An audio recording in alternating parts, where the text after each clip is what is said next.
Hello friends and family. I'm coming to you again with another video. But before I get started, I need you guys to know that all of my videos are on YouTube. They're under Randy Harris, The Truth About the Afro-American. Now, today's video, I'm going to cover several books, starting with Genesis, then the book of Enoch, and then to Daniel.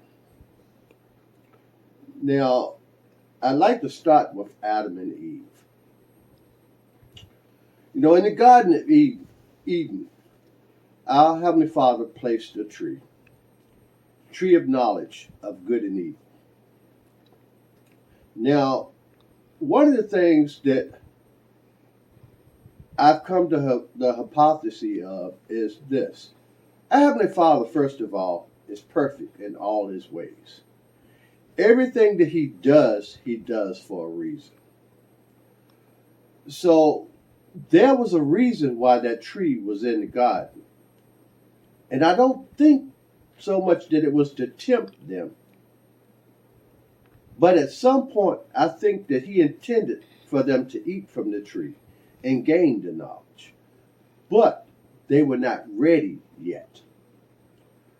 Now, the reason that I come up with that hypothesis is because another man, a great man of the Bible, Enoch. Enoch gained favor with our Heavenly Father. And he had knowledge that no man since or before has ever had. The book of Enoch was removed from the Bible because it was said that it was heresy, that no man could ever see our Heavenly Father in His true form and live. But yet He did. Matter of fact, he gained so much favor with our Heavenly Father that he walked with the angels. Matter of fact, he had a certain amount of dominion over them. Which again, there is no man that has ever held that power before or since. So that's why I have a feeling that that tree of knowledge was at some point part of our Heavenly Father's plan for Adam and Eve. But unfortunately, he was betrayed by one of the angels. You see, the angels did not like the creation of man, because they said that man was unworthy. And that's why the angel came down in the form of a serpent and tempted Eve and told her it was okay to eat that apple. Well, we know the story that happened afterwards. But let's just think, if that had never happened, the knowledge and the power that they would have gained. Now, we're going to Daniel. Now, the Babylonian society was large. It covered the entire known earth at that time. And he had to have counselors to help him. He had put princes, and governors over all the provinces. And out of the slaves, the Hebrews, he chose some of them because they were considered to be very wise men, and they were favored by thou God. That was Daniel, Shadrach, Meshach, Abednego. Now, out of all the so-called wise men, he favored these four over all. That did not make the princess very happy. And they could not wait for one of them to stumble. Now, at a certain point, Nebuchadnezzar built a huge golden statue. And after the statue was completed, he sent out a decree throughout the kingdom that at certain times that they would hear the musicians playing. And when they heard the musicians playing, that they would all kneel before the statue and praise the statue. Well, just like clockwork, the musicians played and everybody kneeled. But Shadrach, Meshach, Abednego didn't. And the princes and the governors could not wait to get back to Nebuchadnezzar to tell him what had happened. Nebuchadnezzar, upon finding this out, was extremely angry. He told them to stoke the fire in the furnace as hot as they could get it.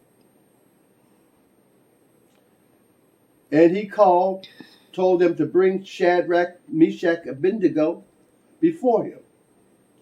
And he asked them, "Did you not hear the decree that I gave?" And they told him, "We would not kneel or pray to any idol. We will only kneel and pray to our Heavenly Father." Angered by that, he had some of his strongest guards take Shadrach, Meshach, Abednego and throw them into the furnace.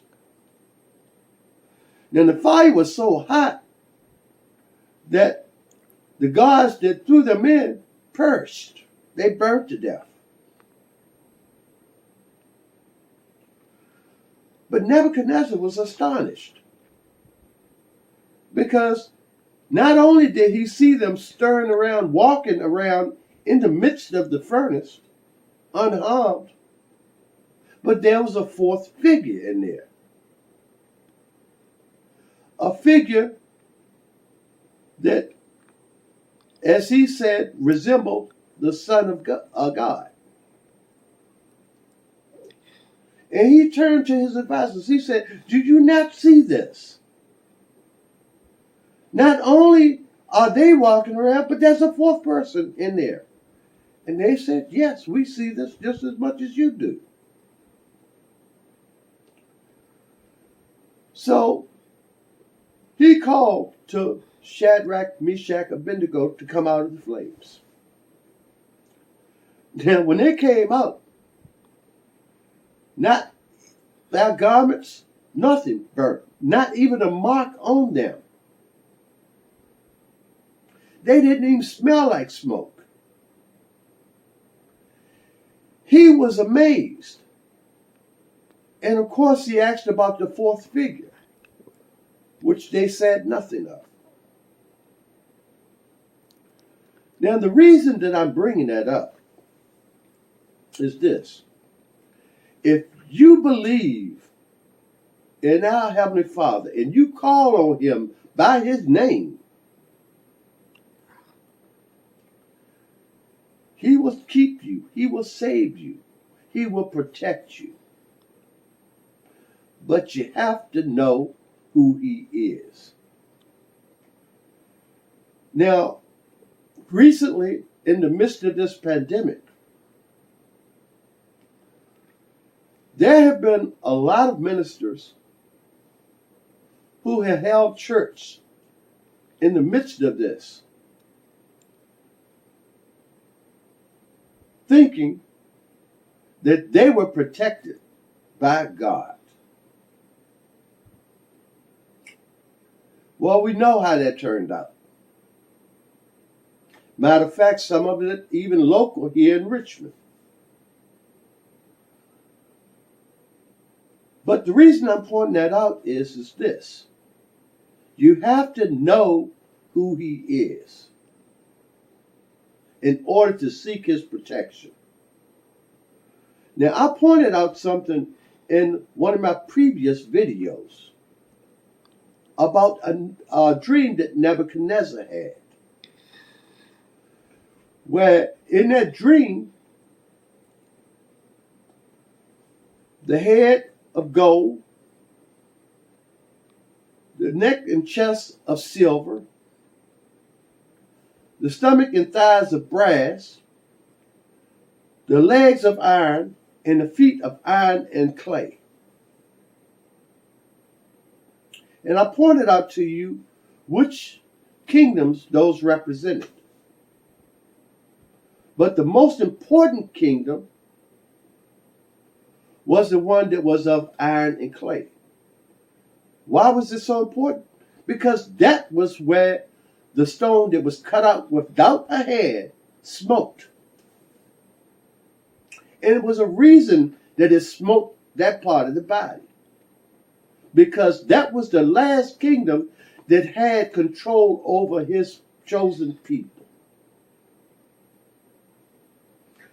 I pointed out to you because iron was Rome and the feet were of clay and iron, that Rome had a great part to play in this kingdom that was divided. The Roman Catholic Church, which is the beginning of Christianity. Now, if that figure was smoked and a wind came and carried away with no place on earth to rest, that's telling you that Christianity is not the chosen religion of his people. I've been all but begging you to seek the truth. Because we need to know this. Why? Because he said at a certain point that there would be an exodus of his people. A second exodus. But his people have to know him. He's awakening millions around the world to do the same thing that I am doing. To try to get the people to look for the truth so they can find him. That's why he said, seek ye the truth and you will find me. Just as I have. I make these videos and sometimes I know they fall on deaf ears. But I make them for a reason. Because he never gave up on us. So I'm not going to give up on y'all. The next video will go a little step further into proving what I've been saying. But until then, I thank you for watching this video. And I ask you to please go to YouTube under Randy Harris, The Truth About the African-American, and all of my videos are there. Please have other people watch it and let them form their own opinion. I thank you, and may our Heavenly Father watch over you always.